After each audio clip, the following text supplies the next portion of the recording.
ఓం శుక్లాంబరధరం విష్ణుం శశివర్ణం చతుర్భుజం ప్రసన్నవదనం ధ్యాయేత్ సర్వ విఘ్నోపశాంతయే అని స్వామివారికి నమస్కారం చేసుకుని మళ్ళీ మన విష్ణు సహస్రనామంలో కొద్ది నామాలకి అర్థం ఇవాళ చూసుకుంటూ వెళ్దాము.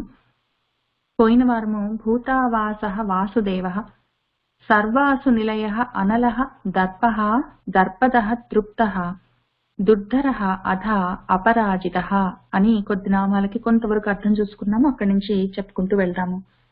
ఆయన భూతావాసుడు. భూతములు పంచభూతాలున్నాయి. తర్వాత భూతాలంటే ప్రాణులు. భూ అని నిలబడి ఉన్నవి ఏవైతే ఉన్నాయో ప్రాణాలతో అవన్నీ భూతాలు, ప్రాణులు. కాబట్టి ఆయన ఈ భూతాల్లో పంచభూతాల్లో ఆవాసంతో ఉన్నారు. ఆయన వసించి ఉన్నారు. పంచభూతాలు ఆయనకి ఆవాసం. మొత్తం గాలి, నీరు, నిప్పు అన్నిట్లో ఉన్నారు ఆయన. అట్లానే అన్ని ప్రాణుల్లో ఉన్నారు, ప్రతి భూతంలో. పైగా మిగిలినవన్నీ భూతాలు నేను మహద్భూతం అని చెప్పారు ఆయన పైనే మన పూర్వపీఠికలో. కాబట్టి అన్ని భూతాల్లో అన్ని ప్రాణుల్లో ఉన్నారు, ఆయనలో కూడా ఉన్నారు. అన్ని పంచభూతాల్లో ఉన్నారు, మొత్తం పంచభూతాత్మకమైన విశ్వంలో ఉన్నారు. అన్నిట్లో ఆయన నివసించి ఉన్నారు. కాబట్టి ఆయన భూతావాసః. ఇంకొక అందమేమి అంటే ఈ భూతాలన్నీ పంచభూతాలు, పంచభూతాత్మకమైన ప్రకృతి, ప్రాణులు మొత్తం అన్ని ఆయనలో నివాసం ఉంటాయి. కాబట్టి భూతావాసః అని చెప్పుకొని ఆయన వాసుదేవః. ఈ భూతాల్లో ఆయన వసించి ఉన్నాడు. వసం, వస్ అన్న రూట్ నుంచి వాసము అని చూసుకున్నాం కదా, వసించి ఉన్నాడు అని. వాసుదేవ అంటే వాసు అన్నప్పుడు వస్ మళ్ళీ వసించి ఉండడము, వసించి ఉన్నవాడు వాసు. అట్లానే ఊరికి వసించి అన్ని భూతాల్లో వసించి ఉన్నాడని మనకు తెలిసింది కదా. భూతావాస అన్నప్పుడు అన్ని భూతాల్లో వసించి ఉన్నాడని తెలిసినాక వసించి ఉన్నవాడు ఏం చేస్తున్నాడు అంటే దేవః, వాటిని వెలిగిస్తున్నాడు చైతన్యంతో. ఈ చైతన్యము ఆ సత్తే. ఈ చైతన్యం చిత్. ఈ చిత్ ఏంటి అంటే ఆ సత్తే. సత్ కదలకుండా ఉంటే సత్, అది కదిలి చైతన్యవంతం అవుతుంది చిత్. అదే విషయం. ఈ కదులుతున్నది వెలుగుతుంటుంది. ఈ కదులుతున్న భూతాల్లో ప్రాణుల్లో వసించి ఉండి వాసః వాసు అయి వాటిని చైతన్యవంతం చేశాడు. కాబట్టి దేవః అయ్యాడు, వాసుదేవః. పైగా ఈ భూతాలన్నీ ఆయనలో వసించి దివ్యత్వం చెందే వెలుగుతూ ఉంటాయి. పైగా ఈ భూతాలన్నిట్లో ఆయన వసించి ఉన్నాడు, చైతన్యంగా ఉన్నాడు అంటే కదులుతున్నాడు లేదా కదలకుండా ఉన్నాడు, ఏదో ఒకటి చేస్తున్నాడు అన్నప్పుడు వీటన్నిటికన్నా గొప్పగా వెలుగుతూ ఉన్నది జ్ఞానం. ఎందుకంటే ప్రాణులు ఏవైనా సరే కదులుతూ ఉండాలంటే ప్రాణం ఒక్కటి ఉంటే సరిపోలేదు, వాటికి జ్ఞానం కూడా ఉండాలి ఏదో విధంగా. కాబట్టి ఆ జ్ఞానం కూడా దివ్యమైన ఆ వెలుగు, అది కూడా ఆయనే అయి ఉన్నాడు. కాబట్టి వాసుదేవః. ఈ వాసుదేవ పైన వచ్చింది, మళ్ళీ ఇక్కడ కూడా వస్తుంది. అది చాలా ముఖ్యమైన నామం, ఎన్నిసార్లైనా వస్తుంది. భూతావాసః వాసుదేవః. ఆ తర్వాత సరే మంచిది, ఆయన అన్ని భూతాల్లో వసించి ఉన్నాడు. వసించి వాటిని చైతన్యవంతం చేశాడు. చైతన్యవంతం చేసి అవి కదులుతుంటే వాటిలో భూతాలు అవి ఉండాలి అంటే ప్రాణం కావాలి, ప్రాణులై ఉండాలంటే ప్రాణం కావాలి, ప్రాణమై ఉన్నాడు. కాబట్టి సర్వ అసు నిలయః. సర్వ అసుహు. అసువులు అంటే ఊపిర్లు. ఆయన ప్రతి వస్తువులో ప్రతి ప్రాణిలో నివసించి ఉన్నాడు. మంచిది, వాటిని చైతన్యవంతం చేశాడు. అయితే ప్రాణుల గురించి చెప్పుకుంటున్నాం కదా, భూతావాస అని భూతాల గురించి చెప్పుకుంటున్నాం. ప్రాణుల గురించి, ప్రాణులు ఉన్నాయి, అవి వెలుగుతున్నాయి జ్ఞానంతో, చైతన్యంతో. కానీ అవి ఉండాలి ప్రాణంతో అంటే వాటికి ప్రాణాలు కావాలి, అసువులు. సర్వ అసువులకు ఆయన నిలయము. పైగా అసువులతో ఉన్నవి, ఊపిర్లతో ఉన్నవి ప్రాణులు. అవన్నిట్లో ఆయన నిలయుడై ఉన్నాడు. అవన్నిటికీ ఆయన నిలయం. అవన్నీ కూడా ఆయనలో ఉన్నాయి. మళ్ళీ ఇటు మనం విభక్తులు మారాయి అంటే, విభక్తి మారితే అసువులలో ఆయన ఉన్నాడు లేదా ఆయన అసువులలో ఉన్నాడు. అసువులలో ఆయన ఉన్నాడు, ఆయనలో అసువులన్నీ ఉన్నాయి, రెండు ఉన్నాయి. కాబట్టి ఆయన సర్వాసు నిలయ. అవి రెండు అర్థాలు. మూడో అర్థం ఏంటంటే సర్వాసు అంటే అన్నిట్లో అనర్థం, ఉపనిషత్సు అంటే ఉపనిషత్తుల్లో, భగవద్గీతాసు అంటే భగవద్గీతలో. ఆ రకంగా సర్వాసు అంటే సర్వంలో, అన్నిట్లో, అంతటా, నిలయ నిలయం చేసుకొని ఉన్నాడు. ప్రతిదీ ఆయనకు నిలయమే. సర్వాసు నిలయ. సరే, అసువులలో ఉన్నాడు, అన్ని భూతాల్లో వసించి ఉన్నాడు, భూతావాస. వసించి ఉన్నవాడు వెలుగుతూ ఉన్నాడు, వాసుదేవ. వెలుగుతూ ఉన్నవాడు వసించి ఎక్కడున్నాడు అంటే అసువుల్లో, ప్రాణాల్లో ఉన్నాడు. అందుకే ఆయన నారాయణుడు, సర్వాసు నిలయ. సరే, అసువుల్లో ఊపిర్లలో మాత్రమే ఉన్నాడంటే కాదు, అనలహ, ప్రతి ప్రాణిలో, భూతాల్లో ఆయన మండుతూ ఉన్నాడు. వైశ్వానరుడిగా మన కడుపులో మనం తిన్నవన్నీ పచనం చేయడానికి కూడా ఉన్నాడు. ఆ పచనం చేసి ఆ వెలుగులను, ఆ దివ్వని పైన చెప్పుకున్నాం కదా వాసుదేవాలో, ఆ వెలుగుతూ ఉన్న కళలు, ఆ వెలుగులు, ఆ కాంతి, ఆ వేడి, ఆ శక్తి, అవన్నీ మళ్ళీ మొత్తం శరీరం అంతా అందిస్తుంటాడు. అందుకోసమే ఉన్నాడు అనలహ, అగ్నిగా ఉన్నాడు. కాబట్టి ఆయన భూతాల్లో ఉన్నాడు, భూతాల్లో ఉండి వాటిని చైతన్యవంతం చేశాడు. చైతన్యవంతమై ఉన్న భూతాల్లో, ప్రాణుల్లో అసువులుగా ఉన్నాడు. తర్వాత ఆ అసువులలో ఆయన అగ్నిగా మండుతూ ఉన్నాడు. ఈ అగ్ని మళ్ళీ రెండు రకాల అగ్నులు. ఒకటి శరీరం నడిపించడానికి కావలసిన ఇంధనం. ఈ చైతన్యవంతమై శరీరం నడవాలి అంటే దానికి ఇంధనం కావాలి, శక్తి కోసం అని చెప్పి ఆ రకంగా అగ్నిగా ఉన్నాడు. రెండవది జ్ఞాన అగ్నిగా ఉన్నాడు. మళ్ళీ ఉత్తగా శరీరం నడిస్తే ఏం లాభం, అది జ్ఞానంతో నడవాలి. మనకు మనుషులకి జ్ఞానం ఉన్నది, చదువుకునే శక్తి, బడికి వెళ్ళాలి, హోంవర్క్స్ చేసుకోవాలి, నోట్స్ రాసుకోవాలి, ఎగ్జామ్స్ రాయాలి, ఉద్యోగాలు చేయాలి, అవన్నీ కాక మామూలు ప్రాణులలో కూడా వాటికి కావాల్సిన జ్ఞానం వాటికి ఉంటుందా? వాటి అన్నము దేనికి కావలసిన అన్నము అది ఎట్లా సాధించుకోవాలి, ఏ ప్రాణి దాన్ని అది ఎట్లా రక్షించుకోవాలి అన్న జ్ఞానము, ఏ ప్రాణి అయినా సరే దాన్ని అది పోషించుకోవాలి, రక్షించుకోవాలి. అవి పోషణ, రక్షణ, తర్వాత మళ్ళీ వృద్ధి చెందడం, అవి పెరగాలి, వాటి సంతతి కూడా పెంచాలి. ఈ మూడు ప్రతి ప్రాణికి ఉన్న ధర్మాలు తప్పనిసరి. ఈ ధర్మాలు అవి పాటించడం కోసం వాటికి ఎంతో కొంత జ్ఞానం ఉండాలి. ప్రకృతిలో ఉన్నందుకు వాటికి కొన్ని ధర్మాలు ఉంటాయి. ఆ ధర్మాలని పాటించడం కోసం వాటికి కావలసిన జ్ఞానం కావాలి. ఆ జ్ఞానం కూడా అయి ఉన్నాడు అనలహ. ఇన్ని పనులు చేస్తుంటాడు. భూతావాస వాసుదేవ సర్వాస నిలయ అనలహ అని చేస్తుంటాడు.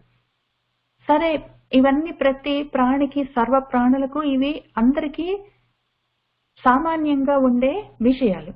ఇవి కాక మనుషులకి ఆ పనిని గొప్పగా చేయగలిగిన జ్ఞానం ఉంటుంది. అన్ని ప్రాణులకు అసువులు ఉంటాయి, కానీ ఆ ఉన్న ప్రాణులు, అసువులతో ఉన్న ప్రాణులలో మనిషికి ఈ జ్ఞానం అనే అగ్ని ఒకటి ఇంకా ఎక్కువగా తేజోవంతంగా వెలుగుతుంటుంది. దానివల్ల రెండు జరగచ్చు. ఒకటి, నేను ఇంతటి గొప్ప జన్మ తీసుకున్నాను, చదువుకోగలిగి, చదువు చెప్పగలిగి, నేనెవరని తెలుసుకోగలిగి ఉండే స్థితిలో ఉన్నాను, ఈ పని నేను ఇంత గొప్పగా చేయగలుగుతున్నాను అన్న గర్వం ఉంటుంది. ఒక మంచి పని, ఒక గొప్ప పని చేయగలిగే గర్వం ఉంటుంది, గొప్పగా చేయగలిగిన గర్వం ఉంటుంది. అది ఉండాలి. లేదా నేను కాబట్టి చేస్తున్నాను అని అది నెగిటివ్ సైడ్ వెళ్ళొచ్చు, అటువంటి గర్వం కూడా ఉంటుంది. సాత్విక గర్వం, గొప్పగా పని ఒకటి, ఒక పని గొప్పగా చేయగలిగిన గర్వం ఉంటుంది. లేదా నేను తప్ప ఇంకెవరు చేయరు, మిగిలిన వాళ్ళందరికీ ఎవరికి ఈ పని రాదు, నేను కాబట్టి చేస్తున్నా అన్న గర్వం ఉంటుంది.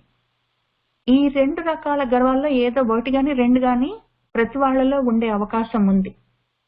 అప్పుడు ఆయన ఏం చేస్తాడంటే, ఒకవేళ అక్కర్లేని గర్వం ఉంటే, పొగరు ఉండి ఎక్కువ తక్కువలు చూడడము, నేను గొప్ప, వాడికి తక్కువ, నేను పెద్ద ఉద్యోగంలో ఉన్నాను, నాకు ఎక్కువ అందం ఉంది, చాలా డబ్బులున్నాయి, చాలా పెద్ద పలుకుబడి ఉంది, అందరూ నా మాట వింటారు, గొప్ప అధికారం ఉంది, చాలా అందమైన పిల్లలు ఉన్నారు, బాగా చదువుకుంటారు, నేను బాగా చదువుకున్నాను, పెద్ద ఇల్లుంది, ఏవేవో ఉంటాయి. ఇవన్నీ రకరకాల అక్కర్లేని గర్వాలు, ఆభిజాత్యాలు.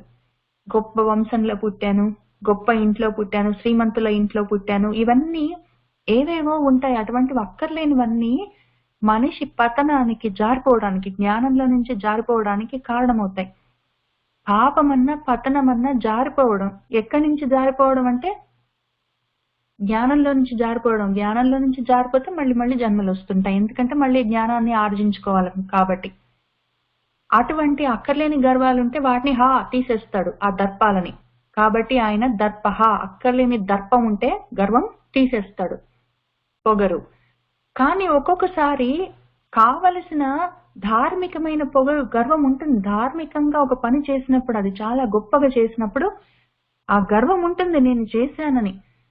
అక్కడ ఆంజనేయ స్వామి ఇక్కడి నుంచి వెళ్ళేటప్పుడు వెళ్ళారు. ఆడ సీతమ్మ కనిపించిన తర్వాత ఆయనకు గుర్తొచ్చింది ఏంటంటే, చాలా గుర్తు చేసుకున్నారు. అందులో ఒకటి ఏమనుకున్నారంటే, ఇంతమంది వెళ్ళారు కదా సీతమ్మ తల్లిని వెతకడానికి, నా ఒక్కడికి కదా ఈ అదృష్టం పట్టింది. నేను ఒక్కడిని నిలబడిపోతాను చరిత్రలో, నా ఒక్కడి గురించి చెప్పుకుంటారు. ఇంతమంది వెతకడానికి వెళ్ళారు. వేరే వాళ్ళ పేర్లు, ఒక్కళ్ళ పేర్లైనా ఎవరికైనా తెలుసా?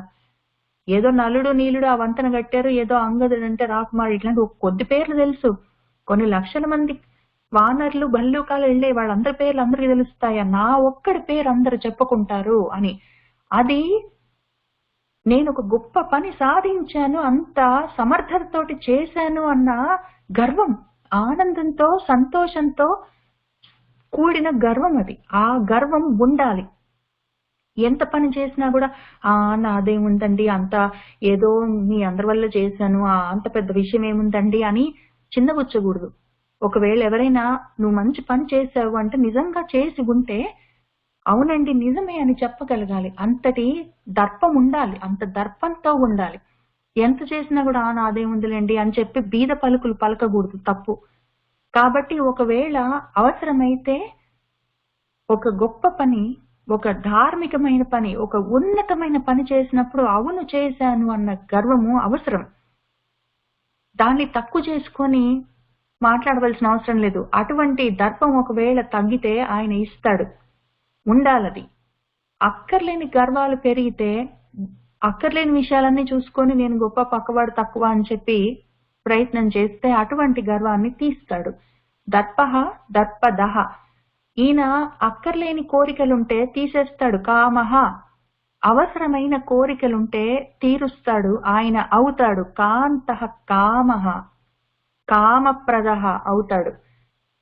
ఒక్కొక్కసారి కోపము అవసరమై ఉంటుంది. మరి కొన్ని విషయాలకి కోపం తెచ్చుకోవడం అవసరమై ఉంటుంది. క్రోధః, ప్రతిసారి అక్కర్లేదు కోపం. ప్రతి విషయంలో, ప్రతి వాళ్లతో ఏది మాట్లాడినా కోపం, ప్రతి వస్తువు గురించి, మనిషి గురించి అవసరం లేదు. అటువంటి కోపాలని తీసేస్తాడు. క్రోధః, అమ్మవారు కూడా క్రోధ శమని అని ఉంటుంది. అట్లా అవసరమైనవి ఉంచడం, అవసరం లేనివి తీసేయడం. అవి మనకు తెలియాలి సొంతంగా, మనకు చేసుకోరాకపోతే చేసి పెడతాడు.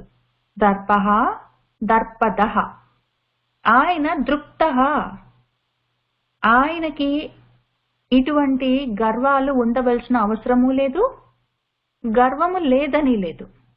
ఆయన నేను ఇంత గొప్పగా పని చేశాను అని మిడిసిపడవలసిన అవసరం ఆయనకు లేదు.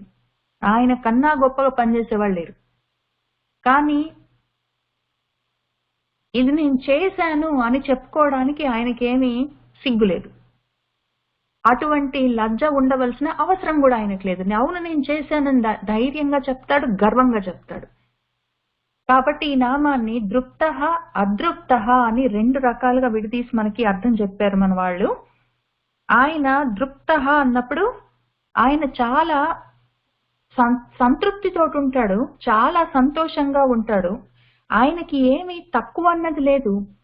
కాబట్టి అవును నేను అన్నీ సాధించగలను, అన్నీ సాధించాను, నేను ఇంకా సాధించవలసినవి, నాకు ఇది కావాలి అని నేను అనుకున్నవి దీనికోసం నేను ప్రయత్నం చెయ్యాలి అనుకున్నవి నాకేం లేవు అర్జున అని చెప్పాడు భగవద్గీతలో.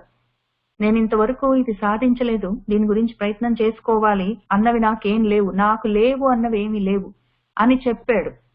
అందుకని ఆయన దృప్త. మనకు ఒకవేళ అట్లాంటి దర్పం లేకపోతే ఆయన ఇస్తాడు అవసరమైన దర్పాలు. అక్కర్లేని దర్పం ఆయన చూపించవలసిన అవసరం లేదు, ఎందుకంటే ఆయన ప్రతిదీ చేయగల, ఆయన సమర్థుడు. కాబట్టి ఆయన దర్పము చూపించవలసిన అవసరం లేదు, కానీ చూపించకుండా ఉండవలసిన అవసరం కూడా లేదు.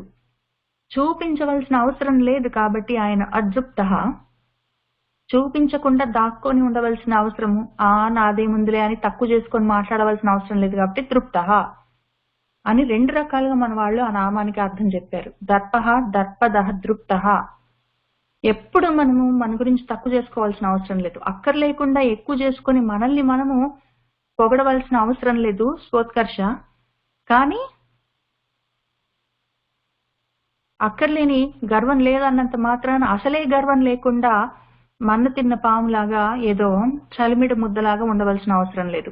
ఉండవలసిన గర్వం ఉండాలి, ఆ దర్పం ఉండాలి, అది అందం.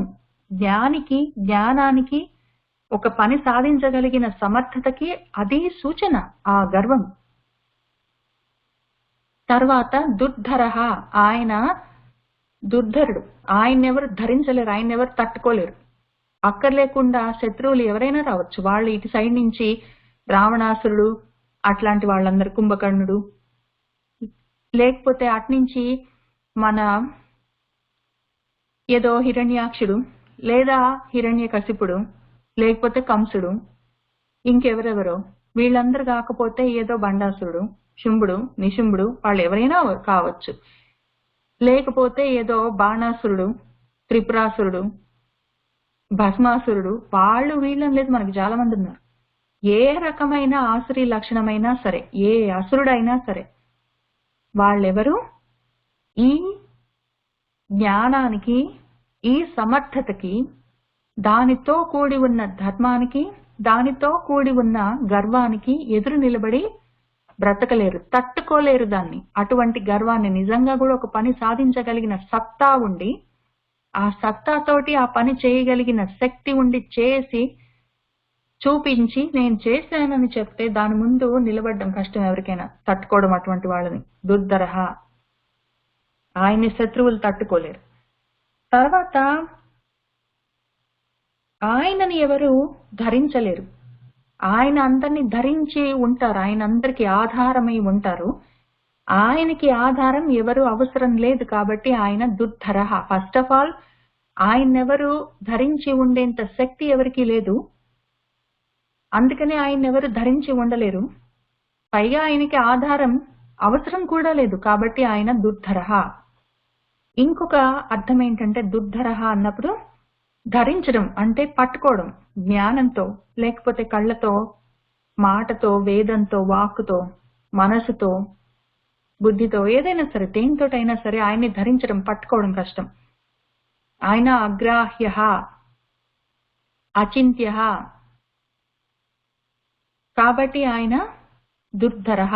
ఆయన్ని పట్టుకోవడం, అర్థం చేసుకోవడం, గ్రహించడం మామూలుగా మనకున్న జడ పదార్థాలతోటి, స్థూల శరీరంతో, మనసుతోటి, బుద్ధితోటి పట్టుకోవడం కష్టం. జ్ఞానంతో కూడా దానికి ఒక చాలా స్పెషలైజేషన్ జ్ఞానం కావాలి. మామూలు లౌకిక జ్ఞానంతో పట్టుకోవడం కష్టం. లేదా ఎంత వేదాల్లో చెప్పిన విషయాలన్నీ పెట్టుకొని కూర్చున్నా అర్థం చేసుకోవడం కష్టం. వీటన్నిటినీ మించిన బ్రహ్మ విద్య ఒకటి ఉన్నది, దానితోటి సూక్ష్మమైన జ్ఞానంతో చాలా కష్టపడి సాధన చేస్తే, లేదా అంతవరకు వచ్చిన వాళ్ళకి అంత కష్టం కూడా ఉండదు, కానీ అటువంటి జ్ఞానంతో సాధన చేస్తే ఒకవేళ ధరించగలరు, పట్టుకోగలరు. మామూలు జ్ఞానానికి కూడా ఆయన పట్టుబడ్డు. అంతటి జ్ఞానానికి ఆయన పట్టుబడ్డం కష్టం అంటే మామూలు బుద్ధికి, మనసుకి, శరీరానికి అస్సలే దొరకడు. ఎందుకంటే ఇవన్నీ ఫస్ట్ ఆఫ్ ఆల్ జడ పదార్థాలు. రెండో విషయం ఏంటంటే ఇవన్నీ స్థూలంగా ఉంటాయి, మొద్దులాగా ఉంటాయి. అవి సూక్ష్మంగా ఉన్న విషయం, సూక్ష్మాతి సూక్ష్మమైన విషయాన్ని పట్టుకోవడానికి అంతకన్నా సూక్ష్మమైన జ్ఞానం ఉండాలి. కాబట్టి ఆయన దుర్ధరహ. మీరు చూసారా దేవుణ్ణి ఎప్పుడైనా మీకు కనిపించాడా అంటే కనిపించడు, మామూలు కళ్ళకు కనిపించడు, అది కనిపించే వాళ్ళకి కనిపిస్తాడు, చూసిన వాళ్ళు చెప్పినా యువతల వాళ్ళకి మళ్ళీ పట్టుకునే అవకాశం ఉండదు, వాళ్ళు అక్కడికి వెళ్లాల్సిందే. తర్వాత ఇంకా తర్వాత ఏం చెప్పుకోవాలంటే అపరాజిత ఆయన. దుర్ధర, శత్రువులు ఆయన్ని ధరించలేరు, ఆయన్ని తట్టుకోలేరు, తట్టుకొని నిలబడలేరు, నిలబడి గెలవలేరు. కాబట్టి ఆయన దుర్ధర.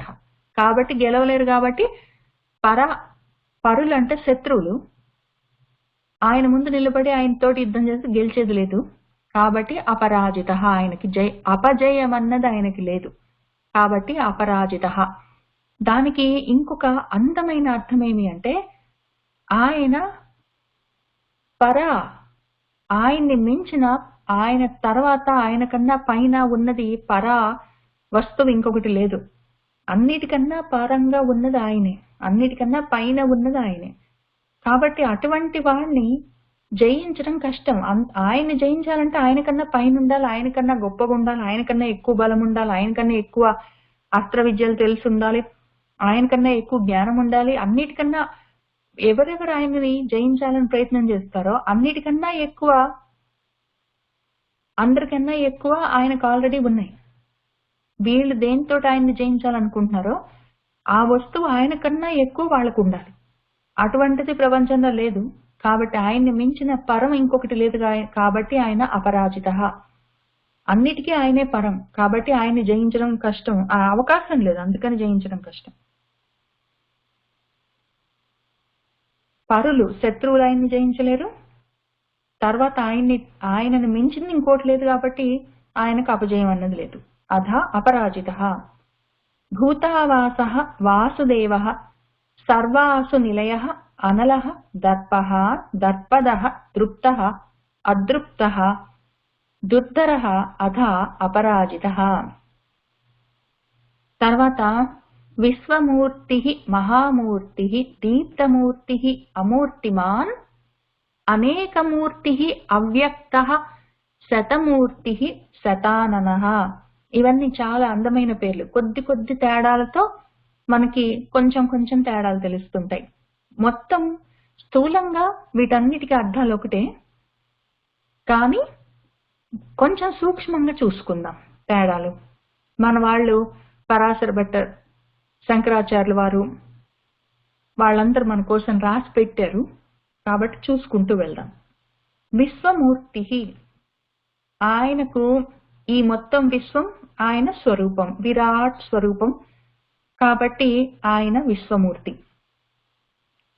ఈ మొత్తం విశ్వంలో ఉన్న వేరు విషయాలు కళలుగా, అంగాలుగా ఉన్నవన్నీ, ఖండాలుగా, ఇన్ని రూపాలుగా కనిపిస్తున్నవన్నీ ఆయన మూర్తిలో, ఆయన శరీరంలో భాగాలు ఇవన్నీ. కాబట్టి విశ్వమూర్తి. పైగా విశ్వంలో ఉన్న ఏ మూర్తి అయినా సరే, ఏ రూపమైనా ఆయన స్వరూపమే. కాబట్టి విశ్వమూర్తి. విశ్వమంతా ఆయనని విరాట్ మూర్తిగా చూసుకుంటేనేమో మనమందరము ఆయన శరీరంలో భాగాలు. కాబట్టి విశ్వమూర్తి. మనలో వేర్వేరుగా కనిపిస్తున్న మనందరిలో ఆయన ఉన్నాడు. మనందరి శరీరాలు మళ్ళీ సపరేట్ గా ఆయన మూర్తులే. కాబట్టి విశ్వమూర్తి. ఇటు నుంచి అటైనా, అటు నుంచి ఇటైనా. సరే, ఇన్ని మొత్తం విశ్వమంతా ఆయన శరీరమై ఉన్నది. విరాట్ విశ్వ రూపంలో ఉన్నారు ఆయన. విశ్వమూర్తి అంటే విశ్వరూపంలో ఉన్నారు. ఆ విశ్వరూపం ఎట్లా ఉంది అంటే మహారూపంలో ఉంది. అది మహామూర్తి, చాలా పెద్దది, బ్రహ్మాండం. అది పోనీ బ్రహ్మాండం అనుకుందామంటే కూడా కొన్ని కోట్ల బ్రహ్మాండాలు, అది ఒకటి కాదు. పోనీ కొన్ని కోట్ల బ్రహ్మాండాలు అనుకుందామంటే ఇదంతా ఆయనలో ఒక భాగం, ఇంకా 3 భాగాలు ఉన్నాయి. అంత మహామూర్తి ఆయనది, మామూలు మహామూర్తి కాదు. ఈ విశ్వమూర్తి చూసుకొని మొత్తం విశ్వమంతా ఆయన స్వరూపం అంటే ఆయన ఎంత పెద్దగా ఉంటారు. ఈ మొత్తం సముద్రాలన్నీ ఆయన నడుముకు పెట్టుకున్న వడ్డాణం అంటే ఆయన శరీరం ఇంకా ఎంత పెద్దగా ఉంటుంది. ఏదో సూర్యుడు, చంద్రుడు ఆయన చెవులకి కుండలాలంటే మరి ఆయన శరీరం ఇంకా ఎంత పెద్దగా ఉంటుందని, మనం భూమి ఆయన పాదాల దగ్గర ఉంటుందంటే అసలు ఇంకా ఆయన ఎంత పెద్దగా ఉంటారు అని మనం మధ్య మధ్యలో అనుకుంటాం. కానీ అది ఒక్కటి. అటువంటి బ్రహ్మాండాలన్నీ బోలెడున్నాయి. అదంతా ఆయన స్వరూపమే. ఇవన్నీ కూడా కలిపి ఒక పావంతు, ఇంకా 3 మొత్తం ఆయన ఉన్నది. ఆయన మహామూర్తి ఇంటుంది. ఇంకా అసలు ఆయన మొత్తం ఒరిజినల్ది ఇంకా చాలా ఎక్కువ ఉంది. కాబట్టి ఆయన మహామూర్తి. మహా అన్నదానికి మనకి 3 అర్థాలు ఉన్నాయి. గొప్పది, పెద్దది. గొప్పది కీర్తిలో, పేరులో, ఐశ్వర్యంలో, విభూతిలో, జ్ఞానంలో, అన్నిట్లలో చాలా గొప్పది మహా. ఈ మూర్తి ఉంది కదా, ఏదో బ్రహ్మాండాలు మనందరం అక్కడ ఆయనకి శరీరంలో పార్ట్స్, బాడీ పార్ట్స్, ఏదో గ్రహాలన్నీ, సూర్యుడు, చంద్రుడు, మిగిలిన నక్షత్రాలు, భూమండలాలు, ఇట్లాంటి మొత్తము గ్యాలక్సీలు, యూనివర్సెస్, అట్లాంటివన్నీ కొన్ని కోట్ల యూనివర్స్లన్నీ, మల్టీవర్స్ అంతా ఆయన శరీరం అనుకుంటే అక్కడికి అయిపోలే. ఇవన్నీ జడ వస్తువులు. అందులోని ఐశ్వర్యాలు, విభూతులు, వెలుగులు, జ్ఞానాలు అన్ని మళ్ళీ అందులో ఆయన మూర్తే. కాబట్టి అది మహామూర్తి. మామూలు మూర్తి కాదు, విశ్వమూర్తే, కానీ అది మహామూర్తి, గొప్పది. అది చాలా గొప్ప గొప్ప విషయాలన్నీ ఉన్నాయి అందులో. పైగా మహా అంటే ఇంకొక అర్థం పెద్దది అని అర్థం. ఆల్రెడీ ఇప్పుడు చెప్పుకున్నాం, కొన్ని కోట్ల బ్రహ్మాండాలు, ఒక్క విశ్వమూర్తి కాదు, కొన్ని కోట్ల విశ్వాల మూర్తి ఆయన, మహామూర్తి. తర్వాత పోనీ అక్కడికే అయిపోయిందంటే, మహా అంటే ఇంకొక అర్థం ఏమి అంటే, ఎవరైతే పూజింపబడతారో వాళ్ళు మహానుభావులు లేదా మహత్తు కలిగిన వాళ్ళు. అటువంటి మహత్యం ఎవరికి ఉంటుందో వాళ్ళు మహా.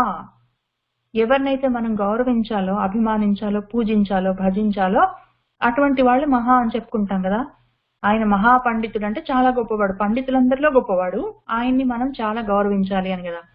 ఆ రకంగా ఆయన పూజింపబడవలసిన మూర్తి. పైగా మనలాంటి మూర్తులన్నీ ఉంటాయి. మీనా లాంటి మూర్తి, మీ అందరిలాంటి మూర్తి, ఇన్ని మూర్తులు ఉన్నాయి. పైగా ఇన్ని కోట్ల జీవరాశులన్నీ ఉన్నాయి. ఒకటి మనుషులన్న మూర్తులే కాదు కదా, ఇందులో చాలా జంతువులు, పిట్టలు, పక్షులు, చెట్లు, సముద్రాలు, కొండలు, నదులు ఇవన్నీ ఉన్నాయి. ఇవన్నీ మూర్తులే, రూపాలు తీసుకొని వచ్చినవన్నీ. మూర్తి భవించినవన్నీ మూర్తములు, శరీరాలు తీసుకొని వచ్చినవన్నీ, ఏదో ఒక రూపంలో ఉన్నవన్నీ. వాటన్నిట్లో, అటువంటి మూర్తులన్నిట్లలో ఇక్కడ ఈ మూర్తి అన్నప్పుడు, ఈ మూర్తులలో నాదొక మూర్తి ఉంది. ఇట్లాంటి చాలా కొన్ని వందల వేల కోట్ల మూర్తులున్నాయి. అటువంటి మూర్తులన్నిట్లలో మహామూర్తి ఇది గొప్ప మూర్తి. మహాభూతం అని ఆయనే చెప్పారు. ఇక్కడ కూడా ఆయన విశ్వాకారంలో ఉన్నప్పుడు అందులో చాలా మూర్తులు ఆయన విశ్వం అనే శరీరంలో, విరాట్ విగ్రహంలో ఉంటుంది. అందులో ఒక మూర్తి నేను ఇందులో కూడా ఉన్నాను. ఇక్కడ మూర్తిలో నేను ఉన్నాను, ఇక్కడ మూర్తిలో కూడా నేను ఉన్నాను.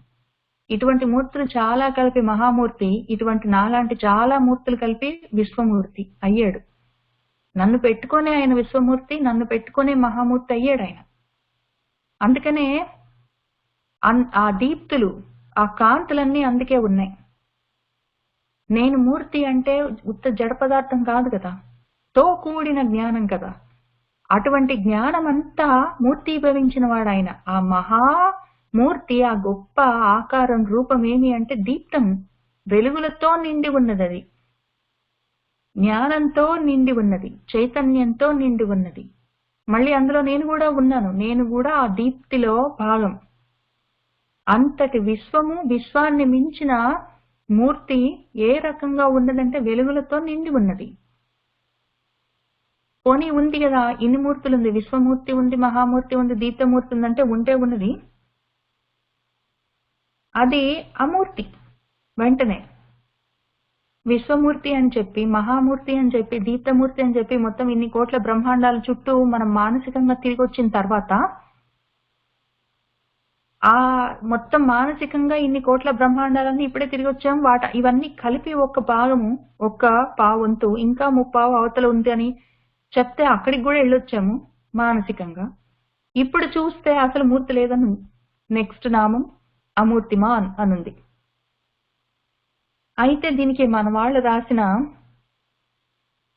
వ్యాఖ్యానం ఏంటి అంటే, ఇంతవరకు ఇన్ని మూర్తులు ఉన్నాయని చెప్పి వెంటనే అమూర్తి అంటే మళ్ళీ రూపాలు ఏం లేవని ఎట్లా చెప్పుకుంటాము? అర్థము ఏమి లేవని కాదు అర్థము. అమూర్తిమాన్ అంటే మామూలుగా అర్థము మూర్తులు లేవు అని అర్థం. కానీ అది కాదు అక్కడ చెప్తున్నది. మూర్తులు లేదని కాదు, ఉన్నాయి. అన్ని మూర్తులు, విశ్వమూర్తులు, మహామూర్తులు, దీప్తమూర్తులు ఉన్నాయి. కానీ ఆ ఉన్న మూర్తులు ఒక్క మూర్తిగా లేదు, అనేక మూర్తులుగా, వివిధమైన మూర్తులుగా, ఏ రకం కావాలంటే ఆ రకం మూర్తులుగా ఉన్నది. కాబట్టి ఒక్క రూపం అని చెప్పడానికి లేదు. కాబట్టి అమూర్తి, ఈయన ఈ రకంగానే ఉంటాడు అని మనం ఫిక్స్ చేసి చెప్పలేము. కాబట్టి ఆయన అమూర్తిమాన్. ఏ మూర్తిలో అయినా ఉండొచ్చు కాబట్టి ఆయన అమూర్తి. అంతేగాని మూర్తి లేదు కాబట్టి అమూర్తి కాదు. ఏ మూర్తిలోనైనా ఏ రూపంలోనైనా ఉండొచ్చు కాబట్టి ఆయన అమూర్తి అని ఒక అర్థం చెప్పారు మన వాళ్ళు. రెండో అర్థం ఏంటంటే ఇప్పుడే మనం చెప్పుకున్నాం కదా, ఈ మూర్తిలో కూడా నేనున్నాను. కొన్ని కోట్ల లక్షల కోట్ల మూర్తులన్నీ ఉన్నాయి ఇన్ని కోట్ల బ్రహ్మాండాల్లో. ఆ మూర్తులలో ఇక్కడ నేను ఒక మూర్తిని ఉన్నాను, నాతోటి కలిపి మహామూర్తి, ఇక్కడ నాతోటి కలిపి విశ్వమూర్తి, ఇక్కడ నాతో కలిపి ఆ దీప్తులన్నీ ఉన్నాయని చెప్పుకున్నాం కదా. ఆ రకంగానే ఇన్ని మూర్తులలో ఉన్నాడు ఆయన. అన్ని మూర్తులు ఆయనవే. నేను సపరేట్ గా మీనా అన్న మూర్తి సపరేట్ గా లేదు అక్కడ. అన్ని మూర్తులు ఆయనవే కాబట్టి ఆయన అమూర్తిమాన్ అని ఆయనకి అర్థం చెప్పారు. ఈ విషయము అర్థం సరిగా చేసుకోవాలి. ఏదో విధంగా అర్థం చేసుకుంటే తెలుసుకోవాల్సి వస్తుంది. దానికి ఆ రోజు వచ్చినప్పుడు ఆ జ్ఞానం కలగవలసిందే. లేకపోతే అది మొత్తం పరిపూర్ణ జ్ఞానం వచ్చేసరికి ఈ విషయం తెలియాలి. మూర్తి లేకపోవడం అమూర్తి కాదు, మూర్తులన్నీ అయి ఉండడం అమూర్తి. ఏ మూర్తిలో అయినా ఉండడం అమూర్తి. ఈ విషయం బలి చక్రవర్తికి కొంచెం టైం పట్టింది అర్థం చేసుకోవడానికి. మొత్తం విశ్వమూర్తి, మొత్తం విశ్వమంతా ఆయన మూర్తే. అన్ని మూర్తులు ఆయన శరీరంలోనే భాగాలు, అవన్నీ కలిపి విశ్వమైంది. అటువంటి మహామూర్తి, అటువంటి దీప్తమూర్తి. ఈ విషయం మన బలి చక్రవర్తికి అర్థం కాక 3 అడుగులతోటి ఆయన మొత్తం అంతా కొలిచేసి 3 లోకాలు 2 అడుగులతోటి కొలిచేశాడు. 3వ అడుగు ఎక్కడ పెట్టమంటావు అంటే నా నెత్తి మీద పెట్టమన్నాడు. నీ నెత్తి సపరేట్ గా ఎక్కడుంది? నువ్వనే మూర్తి సపరేట్ గా ఎక్కడుంది? ఇక్కడ విశ్వంలో నీ మూర్తి కూడా అందులో ఉందని ఆల్రెడీ నేర్చుకున్నాం కదా. మరి బలి చక్రవర్తి కూడా బడికి వెళ్ళాడు, ఆయన కూడా గురువు దగ్గర చదువుకున్నాడు, ఆయన కూడా చాలా చదువుకున్నాడు, చాలా జ్ఞాని. అయినా కూడా ఈ విశ్వమూర్తి అన్న దగ్గర ఆయనకి అర్థం కాలేదు, ఈ అమూర్తం దగ్గర ఆయనకి అర్థం కాలేదు విషయం. అందుకని చెప్పి ఆయన నా తల మీద పెట్టంటే నీ తల మళ్ళీ సపరేట్ గా ఒకటి ఉందే. ఆ విషయము, ఆ చిన్న జ్ఞానము కొంచెం పిసరంత మిగిలిపోయింది ఆయనకి. ఆ విషయం అర్థం కాలేదు, ఆ పొర ఒకటి మిగిలిపోయింది. ఈయన దర్పం అనుకుంటున్నాడు. ఆయన నా అంత గొప్పవాడు, నేను ఇవ్వగలను 3 అడుగుల నేల. శ్రీ మహావిష్ణువు చెయ్యి కింద ఉండి నా చెయ్యి పైన నేను ఆయనకి ఇవ్వగలిగితే అంతకన్నా గొప్పదుందా? ఎవరికైనా అంతటి గొప్ప అవకాశం కలుగుతుందా అని ఆయన అంత గర్వంతో, అంత హెచ్చిన ఆ సంతోషంతో ఇచ్చాడు. అంతవరకు అది దర్పం బానే ఉంది. ఆ దర్పం ఏమైందంటే వెంటనే ఈ దర్పానికి వెళ్ళిపోయింది, పొగరికి వెళ్ళిపోయింది. ఆ పొగరితోటి మొత్తం విశ్వమంతా నేనే అయి ఉన్నాను అని ఆయన మొత్తం పరాక్రమించి చూపిస్తే త్రివిక్రముడై నేను సపరేట్ గా ఉన్నాను, నా తల మీద పెట్టమన్నాడు. అది అజ్ఞానం కాబట్టి దర్పహ చేయాల్సి వచ్చింది. అంతకన్నా ముందు దర్పం బానే ఉంది, దర్పణం. ఇక్కడ దర్పహ చేయవలసి వచ్చింది. అందుకని ఇది ఇంతవరకు అయ్యేసరికి ఆ బలి చక్రవర్తికి ఉన్న కొంచెం అజ్ఞానం పోయి ఏది ఉండవలసిన గర్వము, ఏది ఉండడానికి అవసరం లేని అక్కర్లేని గర్వం అన్న విషయం ఆ కొంచెం తేడా తెలియలేదు పాపం. ఆ కొంచెం తేడా చూపించి ఆ తర్వాత కావలసిన దర్పాన్ని మళ్ళీ ఆయనకు ఉండవలసింది ఆయనకి ఇచ్చి ఈయన తృప్తి పడ్డాడు. దృప్త చాలా ఆనందించాడు. అప్పుడు ఆ బలి చక్రవర్తి కథలో ఆ తర్వాత మళ్ళీ ఆ బలి చక్రవర్తికే ఈయన గేటు దగ్గర నిలబడి కావలి వాడయి చాలా తృప్తి పడ్డాడు, చాలా ఆనందించాడు. ఎందుకంటే ఈ దర్ప చేసిన తర్వాత మిగిలిపోయిన దర్పం మంచి దర్పం, దానివల్ల తృప్తుడయ్యాడు ఆయన. ఆ విషయం తెలియాలి. లేకపోతే నేనెవరో సపరేట్ గా ఉన్నాను అనుకుంటే మళ్ళీ కష్టమైతుంది. ఇక్కడి నుంచి ఉన్నదంతా ఒకటే, రెండో వస్తువు లేదన్న అద్వైత ఆత్మజ్ఞానానికి వెళ్ళడం కష్టం ఈ విషయం కన్ఫ్యూజన్ లో ఉంటాయి. కాబట్టి అమూర్తిమాన్. ఇంకొక అర్థం ఏంటి అంటే మన వాళ్ళు మనకు చెప్పింది, మూర్తి అంటే ఒక రూపం. రూపంతో ఏది ఉన్నా అది ఫిక్స్డ్ ఉంటుంది, ఇంతే అని ఉంటుంది. దానికి లిమిటేషన్స్ ఉంటాయి. ఇంతలోనే అని అది ఒదిగి ఉండవలసి వస్తుంది. మీనా అని ఉన్నదంటే మీనాకి ఎంత బరువు ఉంది, ఎంత పొడుగుంది, ఎంత వెడల్పు ఉంది, అంతలోనే ఉండవలసి వస్తుంది ఆ రూపంతో ఉన్నంత వరకు. రూపాన్ని మించి మళ్ళీ జ్ఞానం ఉండొచ్చు, అది వేరే విషయం. కానీ జ్ఞానాన్ని పక్కన పెడితే రూపంతో ఉన్నప్పుడు అంతవరకే అన్న ఒక లిమిటేషన్, పరిమితి ఉంటుంది. ఆ పరిమితులు ఉన్నవి మూర్తులు. ఇక్కడ విశ్వమూర్తి అంటే చాలా పెద్ద మూర్తి, మహామూర్తి అంటే మహా గొప్పది, దీప్తమూర్తి అంటే ఎంతో వెలుగులతో ఉన్నాయని చెప్పుకున్నాం. కానీ ఎంత వెలుగులున్నా, ఎంత విశ్వాలైన, ఎన్ని కోట్ల బ్రహ్మాండాలైనా సరే, ఎంత గొప్ప మూర్తి అయినా కూడా దానికి ఒక పరిమితి ఉంటుంది ఊరికి లెక్క పెట్టుకుంటే. అటువంటి పరిమితులు లేని అనంతమైన అని చెప్పడానికి అమూర్తిమాన్. మూర్తి లేదు, ఒక రూపం లేదు, ఈ రూపంలోనే ఉండాలని లేదు, అన్ని రూపాలు అయి ఉన్నది. తర్వాత ఏ రూపంలో అయినా రావచ్చు, ఏ రూపంలో అయినా ఉండొచ్చు, రూపం లేకుండా కూడా ఉండొచ్చు. ఏదో నీరు, నిప్పు లేదా భూమి ఇటువంటి వాటికంటే రూపం ఉండాలి. ఆకాశానికి ఏం రూపం ఉంది? మరి అమూర్తిమాన్ అక్కడ పైన ఇక్కడ భూతావాస అని చెప్పుకున్నప్పుడు పంచభూతాల్లో మూర్తి తప్పనిసరిగా ఉండాలంటే మళ్ళీ ఏం చేస్తాం? కష్టమవుతుంది. స్పేస్ కి, అంతరిక్షానికి, మొత్తం ఆకాశానికి దానికి రూపం ఏముంది? అటువంటివి కూడా ఆయన స్వరూపం. మరి మూర్తి లేనివి కూడా, రూపం లేనివి కూడా ఆయన స్వరూపం, మరి ఆయన తత్వం. కాబట్టి ఆయన అమూర్తిమాన్ అని చెప్పుకొని, సరే ఇటువంటి మూర్తిగా కనిపిస్తున్నాడు, మూర్తులతో ఉన్నవన్నీ ఆయనే అయి ఉన్నాడు, మూర్తి ఒక రూపం లేకుండా ఉన్నది కూడా ఆయనే అయి ఉన్నాడు, అన్ని మూర్తులు ఆయనే అయి ఉన్నాడు. అటువంటి వాడు ఎట్లా ఉన్నాడు అంటే అనేక మూర్తులతో ఉన్నాడు. ఒకటి కాదు, ఎన్ని మూర్తులైనా తీసుకోవచ్చు. ఒక మూర్తి అని ఒక పట్టుదల, ఒక్క మూర్తి ఈ మూర్తిలో ఉండాలి, రామావతారం అంటే రాముడిగానే ఉండాలి, రాముడు ఒక్కడే ఉన్నాడు, మిగిలిన వాళ్ళందరూ అన్ని మూర్తులు లేవు, కృష్ణుడు ఒక్కడే ఉన్నాడు, శ్రీ మహావిష్ణువు ఒక్కడే ఉన్నాడు అని ఎట్లా చెప్తాము? ఆయన అనేక మూర్తులతో ఉంటాడు, మీనా అనే మూర్తితోటి కూడా ఉంటాడు. అన్ని ఆయన మూర్తులను ఇప్పుడే చెప్పుకున్నాం కదా బలి చక్రవర్తి కథలో. అనేక మూర్తి ఆయన అవ్యక్త. ఇన్ని మూర్తులతో ఉండి కూడా ఆయన వెంటనే దొరకడు. అవ్యక్త. ఇక్కడ దుర్ధర అని చెప్పుకున్నాం కదా, ఆయన్ని ధరించడం, పట్టుకోవడం, తట్టుకోవడం కష్టం.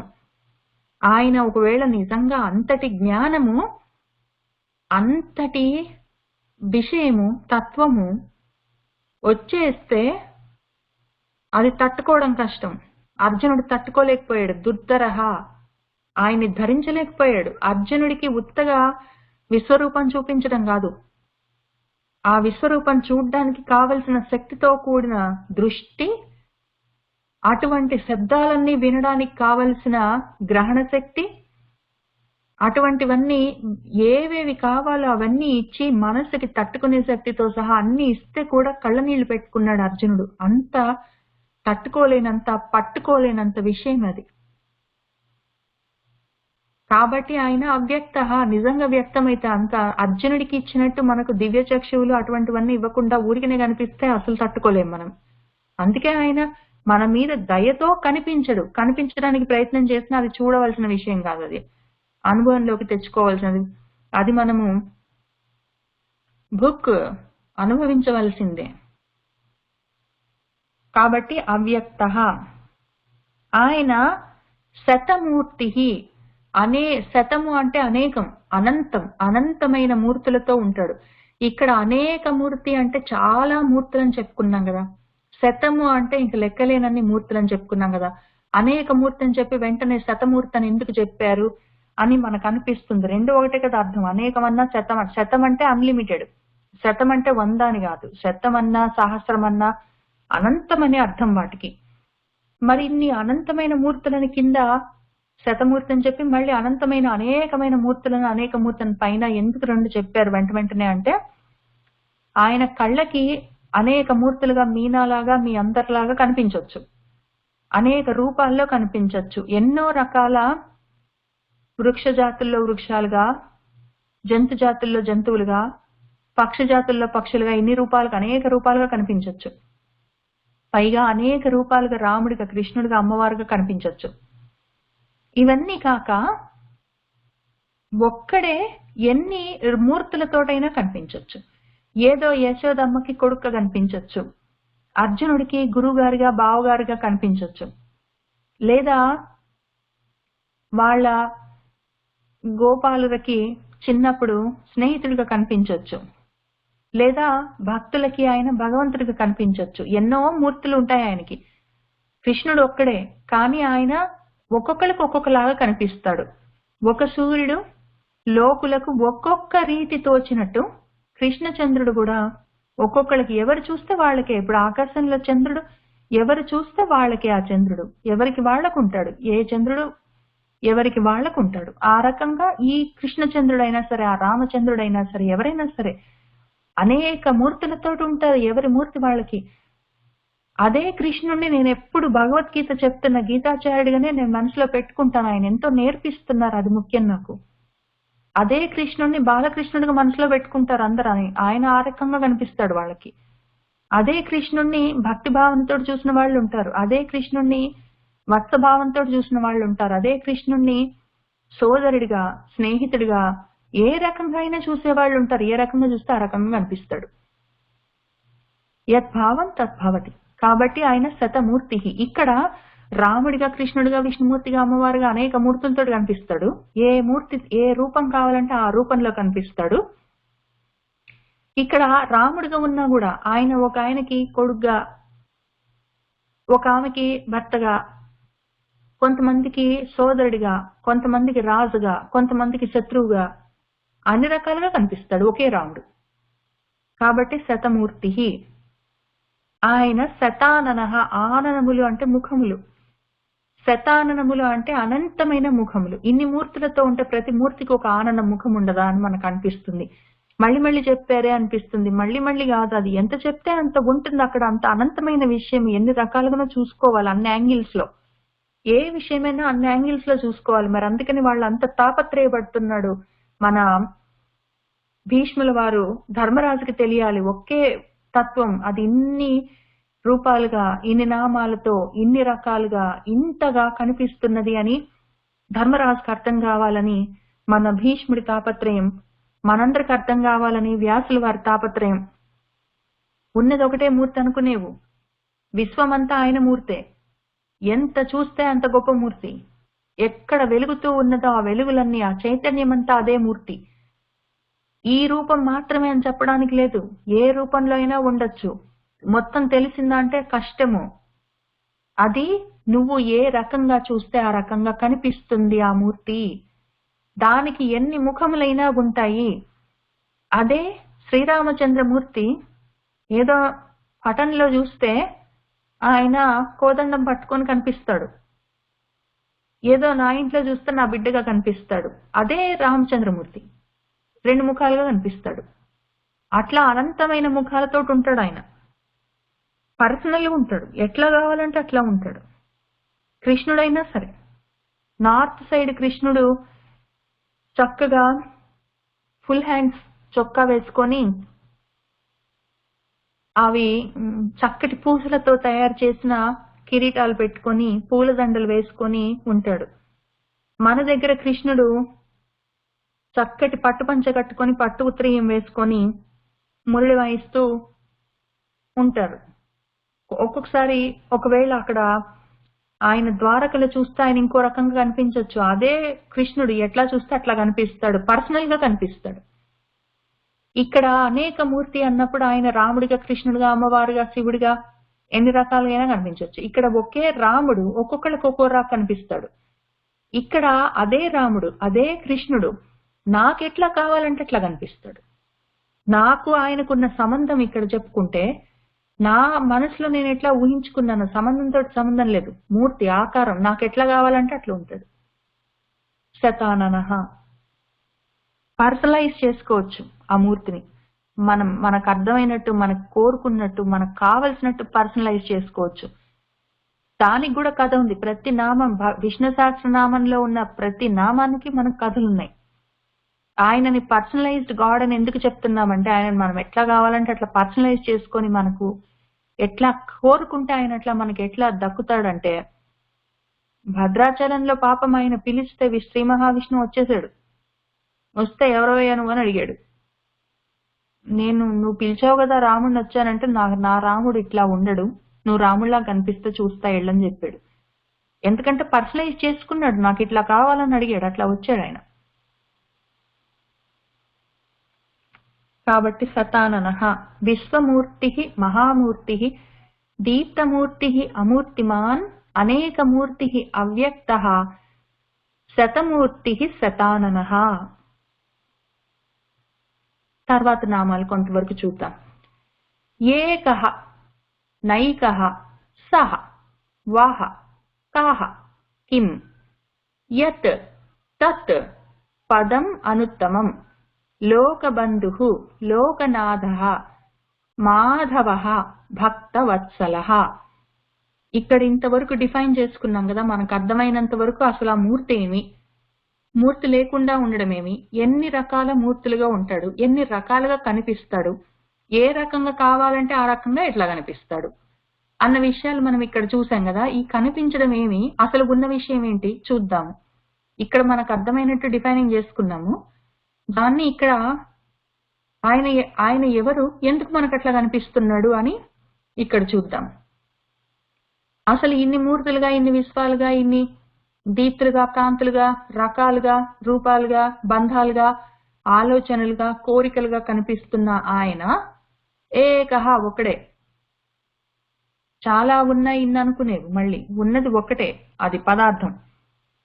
ఈ ఏకః అన్న పదార్థాన్ని మన చాందోగ్యోపనిషత్తు ఏకమేవ అద్వితీయం అని డిఫైన్ చేసింది. ఆ డెఫినేషన్ ఏకః అంటే ఏకమేవ ఒక్కటే, అద్వితీయం రెండోది లేదు అని చెప్పింది. ఆ ఏకం ఒకటే ఉంది, రెండోది లేదు. యాక్చువల్ గా అధర్వణ వేదం ఇంకా కొంచెం ముందుకెళ్ళి రెండోది లేదు, మూడోది లేదు, నాలుగోది లేదు, ఐదోది లేదు, ఆరోది లేదు, ఏడోది లేదు, ఎనిమిదోది లేదు, తొమ్మిదోది లేదు, పదోది లేదు, వేరేది లేదు, ఉన్నదంతా ఒకటే అని మొత్తం ఇంకా ఎక్కువ ఇంకా దూరం వెళ్ళి డిఫైన్ చేసింది. ఇది ఎప్పుడైనా మీకు ఎవరికైనా ఈ అనుమానం వచ్చిందో రాలేదో తెలియదు, కానీ నాకైతే ఒకసారి వచ్చింది. అద్వైతం అద్వైతం అంటారు, ద్వా అంటే రెండు, ఆ ద్వైతం అంటే రెండోది లేదు. రెండోది లేదంటే ఇంకా తర్వాతవన్నీ లేవు, ఇంకెళ్ళని చెప్పి అర్థం చేసుకోవాలి. ఇంకా అది ఎవరికైనా ఏ కొంచెం జ్ఞానం ఉన్నా వాళ్ళకి అది అర్థమవుతుంది. రెండోది లేదు అంటే ఇంకా తర్వాత ఇంకేం ఉండవు కదా, ఒకటే ఉంది. ఉన్నది ఒకటి, రెండోది లేదు, అంతే కదా. ఏకమేవ అద్వితీయం. కానీ నాలాంటి వాళ్ళకి ఇట్లాంటి అనుమానాలు వస్తాయనే వేదమే పాపం రెండవది లేదు అద్వితీయం అని చెప్పే కదా. ఎందుకైనా మంచిది, నీకు అర్థమైందో కాలేదో, మూడోది కూడా లేదు, నాలుగోది కూడా లేదు, ఐదోది కూడా లేదు అని అది ఒక్కొక్కటి లెక్కబెట్టి చెప్పింది నాలాంటి వాళ్ళ కోసం. కాబట్టి వేరేది ఇంకేది లేదు, ఉన్నది ఒకటి ఏకః. అది పైన విశ్వమూర్తులుగా, మహామూర్తులుగా, దీప్తమూర్తులుగా, అమూర్తులుగా, అనేక మూర్తులుగా, శతమూర్తులుగా, శతానంగా, అవ్యక్తంగా కనిపించేది ఒకటి ఉంది. ఈ అవ్యక్తంగా కనిపించేది ఏకః, ఇంకోటి లేదు. ఉన్నది ఒకటే కానీ ఇన్ని రకాలుగా కనిపిస్తుంది. ఇన్ని రకాలుగా కనిపిస్తున్న విషయం నీకు అర్థమైందో లేదో. నా ఏకః, నా ఏకం అంటే అనేకం. ఇక్కడ ఆల్రెడీ అనేక మూర్తి అని చెప్పి ఎందుకైనా మంచిది అనేకం అని మళ్ళీ ఇక్కడ నా ఏకం అంటే ఒకటి కాదు, ఒకటి కాదంటే అనేకం కదా, చాలా, ఒకటి కాదు అంటే చాలా. ఇక్కడ ఏకం ఒకటి అని చెప్పి ఇక్కడ ఒకటి కాదు అనేకం అని చెప్తున్నది. ఏకః న ఏకః. మళ్ళీ న ఏకః ఎందుకు చెప్పావయ్యా, ఆల్రెడీ ఏకః ఒకటి, రెండు కాదు, మూడు కాదు, నాలుగు కాదు అని చెప్పి మళ్ళీ ఒకటి కాదు నా ఏకః అని ఎందుకు చెప్తున్నావు అని అర్థం చేసుకోవడానికి మన వాళ్ళు మనకి ఇచ్చిన భాష్యం ఏంటంటే, ఈ ఒక్కటే ఏకః ఉన్నది ఒక్కటి అనేకమైన విభూతులతో ఉన్నది. అది పైన చెప్పినట్టు చాలా మూర్తులుగా కనిపిస్తున్నది, చాలా విభూతులతో ఉన్నది, ఐశ్వర్యాలతో. నా ఏక ఒక్క ఐశ్వర్యం కాదు, దానికి జ్ఞానము, బలము, వీర్యము, తేజస్సు ఇట్లాంటివి చాలా ఉన్నాయి. అవన్నిటితో కలిసి ఏకః ఒకటి ఉంది, అందుకని చెప్తున్నాను అని చెప్తున్నది మన విష్ణు సహస్రనామం. ఒకటి ఉంది అంటే ఆ ఒకటి ఏంటో అనుకునేవు, చాలా విభూతులతో కూడి ఉన్నది. నా ఏక విభూతులతో కూడి ఏకః ఒకటి ఉన్నది. సరే, మంచిది, అర్థమైంది. ఇంకేం అర్థం చేసుకోవాలి? సహా, అది ఈ ఏక ఒకటి ఉందని చెప్పే కదా, అదేంటో తెలుసుకో, అది సహా అని చెప్పింది. సరే నాయన, ఇప్పుడు నువ్వు సహా అని చెప్పావు, సహా అర్థమైంది, అది ఉంది ఒకటి, ఆయన ఉన్నాడు ఒకడు. సహా అంటే ఆయన, లేదా సహా అంటే అది ఒకటి ఉంది సరే, మంచిది, అర్థమైంది. ఇప్పుడు అది ఏంటి? ఆ ఏకహ ఉన్నవాడు ఒక్కడు ఎవరింతకి అంటే వహ అందరూ. ఈ పైన చెప్పే కదా, విశ్వమూర్తులు, మహామూర్తులు, దీప్తమూర్తులు, అనేక మూర్తులు, శతమూర్తులు అని చెప్పే కదా, అవన్నీ వహ మీరందరూ, మొత్తం అందరూ ఆ సహానే అని చెప్తుంది అది మన విష్ణు సహస్రనామం. ఈ ఏకహ ఉన్నది అనేక విభూతులతో ఉన్నది, అది అది మీరందరూ. వహ నహ అంటే మేము, వహ అంటే మీరు, అందరూ, మీరని మొత్తం అందరూ, వహ అందరూ అదే. సహ వహ సరే, ఈ సహ అన్నావు, వహ అన్నావు, అది ఏకం అన్నావు, మంచిది, అర్థమైంది. ఇంతకది కహ, అది ఎవరింతకి? కహ దేని గురించి చెప్తున్నావు నువ్వు? అది నాకు తెలియాలి కదా, నువ్వు ఏదో చెప్తున్నావు.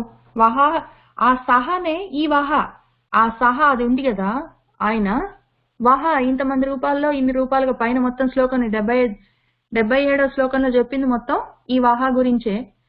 ఈ వహలో ఉన్న వాళ్ళందరూ ఈ సహానే, ఈ సహ ఏకహ అని చెప్పింది మన విష్ణు సహస్రనామం. మరి అంత బానే ఉంది. కహ ఎవరయ్యా, ఎవరు? ఆ సహ, ఆ ఏకహ, ఆ అవ్యక్తమైన ఆ విషయము అది ఏంటి? కహ అని అడిగితే అదే చెప్తున్నది. ఎవరు ఎవరు, అదేంటి ఎవరు అనే వెతుకుతుంటారు. అదే విషయం చెప్తున్నాను నీకు. కహ ఎవరు, కిం అదేంటి, ఆ పరమాత్మ పదార్థం అంటారు, అదేంటి, కిం ఆయన ఎవరు, భగవంతుడు అంటారు, పరమాత్ముడు అంటారు, ఆయన ఎవరు అని, ఎవరు అని సగము కహ, కహ అని సగము అది ఏంటి, అది ఏంటి, ఆత్మ అని చెప్తారు, అది ఏంటి అని సగము, కిమ్ కిమ్ అని సగం వెతుక్కుంటుంటారు. అదే ఈ పదార్థం అని చెప్తుంది. ఆ కహ, ఆ కిమ్ ఇదే. మీరు ఏది ఏది అని వెతుకుతున్నారు కదా, ఎవరు ఎవరు అని అడుగుతున్నారు, అదే అని. ఈ విషయాన్ని మళ్ళీ మన ఉపనిషత్తులు కూడా చెప్తున్నాయి. అదేం చెప్తుందంటే కం బ్రహ్మ అని. ఆ రకంగా వెతుకుతున్నదంతా ఇదే విషయం. కమ్ అంటే మళ్ళీ ఆనందం అని కూడా అర్థం ఉంది. కాబట్టి కహ అన్నప్పుడు ఆనందం, ఆ ఆనంద స్వరూపము అదే. కాబట్టి నువ్వు కహ కహ ఎవరు ఎవరు అని వెతుకుతున్నావు, ఎవరెవరు కాదు, నీలో ఉన్న పరిపూర్ణ ఆనందం స్వరూపము అదే కహ అని వెతుక్కుంటున్నావు, అదే కం, అదే బ్రహ్మం అని చెప్తున్నది ఈ నామం కహ. ఇంతవరకు చెప్పిన తర్వాత మళ్ళీ కిమ్ అని వెతుకుతున్నావా? మంచిది, కిమ్ అని వెతుకు. కిమ్ అని వెతికినా అదే, నువ్వు కహ అని వెతికినా అదే, ఎక్కడ వెతికినా అదే. కాబట్టి అది కహ, అది కిమ్, అదే వహ అందరిలో ఉంది, అదే సహ, అదే అయి ఉన్నది, ఆయనే అయి ఉన్నాడు. నువ్వు ఎట్లా అంటే అట్లా. నువ్వు కహ అంటే ఆయనే, నువ్వు కిమ్ అంటే అదే ఏకహ ఆ వస్తువు. కహ నైక, సహ వహ కహ కిమ్. అర్థమైందా అంటే తెలీదు. యత్ ఏది అని మళ్ళీ వెతుకుతున్నావు కదా, చెప్తా పట్టు. యత్ ఏది ఏది అని అడుగుతున్నావు కదా, అని వెతుక్కుంటున్నావు కదా, అది ఏంటో తెలుసా? అది అన్నిట్లో ఉన్నది, దాంట్లో నుంచే అన్నీ వచ్చాయి. అదేంటో తెలుసా? అది తత్, ఆ తత్ పదార్థం. ఏకహ ఉన్నదంతా ఒకటే, ఇంకొకటి లేదు, అద్వితీయమది. సహ అదే అని చెప్పా కదా, అదేంటంటే ఈ తత్, ఆ తత్ పదార్థం అవుతుంది అది. దాని గురించి నువ్వు వెతుక్కుంటున్నావు. యత్ కిమ్ కహ అని నువ్వు వెతుక్కుంటున్నావు, అది తత్ అదే. అదెక్కడుంది, అదేంటి అంటే పదం అనుత్తమం, అనుత్తమమైన ఒక గొప్ప పదం ఉన్నది. పదం అంటే మార్గము, పదం అంటే స్థానము, తర్వాత పదం అంటే వెళ్ళడము. ఆ మార్గము అదే, మార్గంలో వెళ్ళడము అదే, ఆ మార్గంలో చివరికి చేరే స్థానము అదే. పరమ పదము, ఉత్తమ పదము, పదం అనుత్తమం. అది ఉత్తమ పదం లేదా పదం ఉత్తమం అని చెప్పొచ్చు కదా. పదం అనుత్తమం అని చెప్పింది మన విష్ణు సహస్రనామం మనకి. అనుత్తమం అని ఎందుకు చెప్పింది అంటే, మామూలుగా మనకు బయట ప్రపంచంలో లోకంలో ఉన్న విషయాలు జ్ఞానం దగ్గరకు వచ్చేసరికి మొత్తం అర్థము తలకిందులు అవుతుంది, అది వేరేగా ఉంటుంది. బయట మనము మళ్ళీ మాటి మాటికి ఎగ్జాంపుల్స్ చెప్పుకుంటూ వస్తున్నాం, కానీ బయట మనము నాస్తికుడు అంటే దేవుడు లేడు అనుకునేవాడు నాస్తికుడు అని చెప్తాము. ఇక్కడ మనం జ్ఞానం దగ్గరికి వస్తే నాస్తికుడు అంటే శరీరం లేదు, నా అస్థి, శరీరం లేదు, మనసు లేదు, విశ్వం లేదు, ఇవన్నీ కాదు, ఉన్నది ఒకటి ఉన్నది, ఆత్మ పదార్థం. ఇవన్నీ చూసుకొని ఇవన్నీ నువ్వు అస్థి అస్థి, ఇది ఉన్నది, ఇది నాది, ఇది ఉన్నది, ఇది నాది అంటావు. ఇవన్నీ నాస్తి, ఇవన్నీ లేవు, లేనివన్నీ చూసుకొని ఉన్నాయి అనుకుంటావు. అసత్ పదార్థాలన్నీ, అసత్ పదార్థం ఒకటి ఉన్నది, దాన్ని చూసుకో అని చెప్తుంది మనకు మనం జ్ఞానము. కాబట్టి మనమందరం యాక్చువల్ గా నాస్తికులం అవ్వాలి.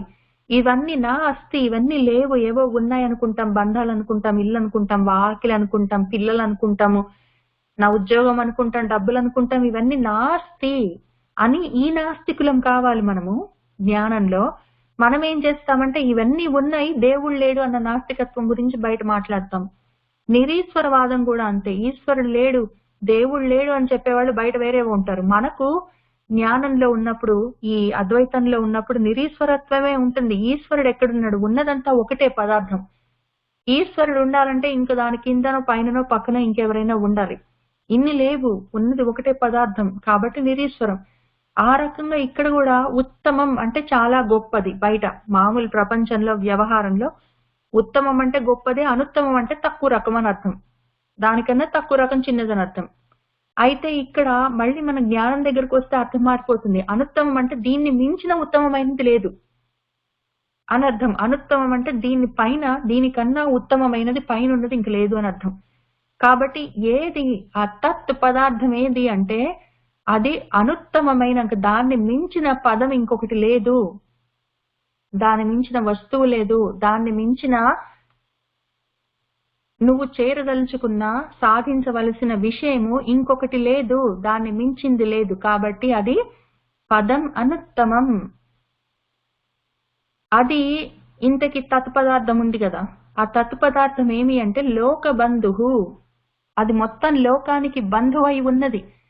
ఆ బంధుత్వం ఏమి, మొత్తం లోకాలతోటి దానికున్న బంధుత్వం ఏమి అంటే అన్ని దానిలో నుంచే వచ్చాయి, దానిలోకే వెళ్ళిపోతాయి, అదే అయి ఉన్నది, అదే దానికి మనకి ఉన్న బంధం. అది మనము అని మనం వ్యవహారంలో చెప్పుకోవాల్సింది తప్ప ఆ బంధుత్వం మనకి అంత అన్యోన్యంగా ఉన్నది, వేరేగా ఉండే అవకాశం లేకుండా ఉన్నది. అది ఆ బంధుత్వం, అది లోక బంధుత్వం. అది ఆయన లోక బంధువు. అందుకని పైగా మనందరం కూడా లోకంలో ప్రతి వాళ్ళము, మనకు ప్రతి వాళ్ళం, ప్రతి ప్రాణి, ప్రతి వస్తువు, ప్రతి విషయం ఒకళ్ళతోటి ఒకళ్ళకి ఆ విధంగా బంధం ఏర్పడి ఉన్నది, బంధుత్వం. ఆయన వల్లే మనకు ఒకళ్ళతోటి ఒకళ్ళకి, ఒక ప్రాణితోటి ఇంకో ప్రాణికి, ఒక కదిలే విషయానికి ఇంకో కదలని విషయానికి, ప్రతి దానికి ఒకదానితోటి ఒకటి బంధుత్వం ఆయన వల్ల ఉన్నది, కనెక్షన్. లోకంలో ప్రతి దానికి, లోకము అంటే చూసేది, ఆలోకనం చేసేదంతా లోకం, కళ్ళకు కనిపించేదంతా. ఈ కళ్ళకు కనిపించేదన్నిటితో మనం పెట్టుకునే బంధాలన్నీ కూడా మన కళ్ళకి ఏవేవో కనిపిస్తాయి. ఇల్లు, వాకిలి, కారు, పిల్లలు, మనవాళ్ళు, నావి, నేను అని, ఇవన్నీ కళ్ళకు కనిపించేవన్నీ లోకం, లోకానికి సంబంధించిన విషయాలు, లోకం కనిపించేవి లోకం. వాటితోటి మనకి ఎన్నో బంధుత్వాలు ఉంటాయి, అవన్నీ కూడా ఆయన స్వరూపమే అయి ఉన్నాయి. ఆయనకి అటువంటి బంధం ఉన్నది మనతోటి. కాబట్టి ఆయన దామోదరహ అని పెట్టుకున్నాడు పేరు. ఆ దామము, పాశము, తాడు, ఆ కనెక్షన్ ఉన్నది ఆయనకి మనకి. కాబట్టి ఆయన లోక బంధువు. ఇంకొక అందమైన అర్థం చెప్పారు మన వాళ్ళు. లోకం అంటే చూడ్డం, బంధం అంటే కలవడం, బంధించి ఉంచడం కదా, కలవడం, కట్టేసుకోవడం. మన కళ్ళకి ఏది కనిపిస్తే అది మనతోటి తీసుకొచ్చి కట్టేస్తాడు. ఏదైనా ఒక కోరిక మనకున్నదంటే అది తీసుకొచ్చి మనతోటి కలుపుతాడు. కాబట్టి ఆయన లోక బంధువు. ఏది ఆలోకనం చేస్తామో, కళ్ళతోటి చూస్తామో, ఏది మనసుతో కావాలని అనుకుంటామో దాన్ని తీసుకొచ్చి మనకి కలుపుతాడు. కాబట్టి లోక బంధు అని మన వాళ్ళు మనకి చాలా అందమైన వ్యాఖ్యానం చెప్పారు. తర్వాత ఆయన లోకనాథ, ఈ లోకం మొత్తానికి ఆయన నాథుడు, పాలకుడు, ప్రభువు. కాబట్టి ఆయన లోకనాథుడు, రాజాధిరాజు. కాక ఆయన లోకానికి కనిపించే ప్రతి విషయము ఏదై ఉన్నదో అది ఏకహ అని చెప్పుకున్నాం కదా. ఒక వస్తువు ఉన్నది, సహా ఆయనే, ఆ తత్ పదార్థం. ఆ పదార్థము తప్ప ఇంకొకటి ఈ లోకానికి లేదు. లోకంలో ఆ పదార్థం తప్ప నా అధ వేరేది లేదు. ఈ లోకంలో నువ్వు చూసేది చూడండి, లోకం అంటే చూసేది. నీకు ఒకవేళ నీ మామూలు కళ్ళకి మాంసనేత్రాలకు కనపడకుండా ఉన్నది. ఏదైనా సరే నువ్వు మనస్తోటైనా సరే గ్రహించేది. నువ్వు ఏదేది చూస్తున్నాను, వింటున్నాను, తింటున్నాను అని ఏదైతే అనుకుంటున్నావో అవన్నీ లోకాలు. వాటన్నిటికీ అవన్నీ ఒకటై ఉన్నది. అది నా అధ వేరేది కాదు. అది నువ్వు చెప్పుకుంటున్న ఈ తత్ పదార్థమే, అది వేరేది కాదు. ఒకటి ఉంది మొత్తం లోకమంతా. కాబట్టి లోక నా అధ. అది ఇంతకీ ఎవరు అంటే అది మాధవ. ఈ మాధవ నామం ఇంతకు ముందు కూడా వచ్చింది, అప్పుడు కూడా చెప్పుకుందాం, మళ్ళీ చెప్పుకుందాం. మా అంటే లక్ష్మీదేవి, ధవుడు అంటే భర్త, లక్ష్మీదేవికి భర్త. లేదా లక్ష్మి అంటే ఐశ్వర్యాలు, ఎన్నో ఐశ్వర్యాలు విభూతులు ఉంటాయి మనకి. గొప్ప పేరుండడం, బాగా డబ్బులు ఉండడం, గొప్ప ఉద్యోగం, అధికారం, ఇటువంటివన్నీ మన లక్ష్ములు, మన ఐశ్వర్యాలు, మన ధనం, జ్ఞానం, అవన్నీ, ఆరోగ్యం, చక్కటి ఆయుష్, అవన్నిటికీ ప్రభు అయి ఉన్నాడు ఆయన. కాబట్టి మాధవుడు ఆయన.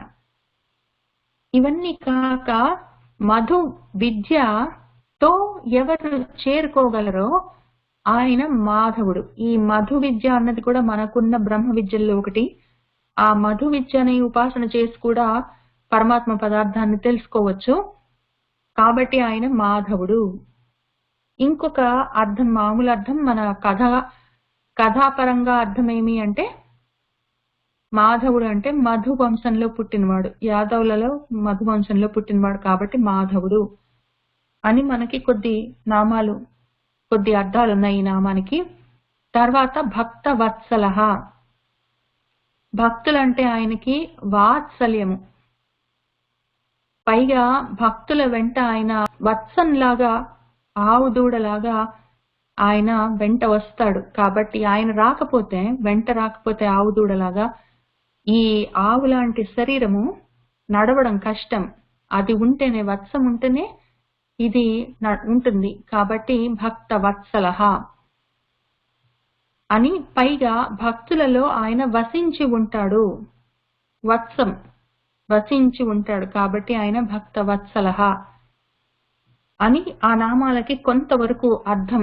ఏకః న ఏకః నైకః సహ వాహ కాహ కిం యత్ తత్ పదమనుత్తమం లోకబంధుః లోకనాథః మాధవః భక్తవత్సలః.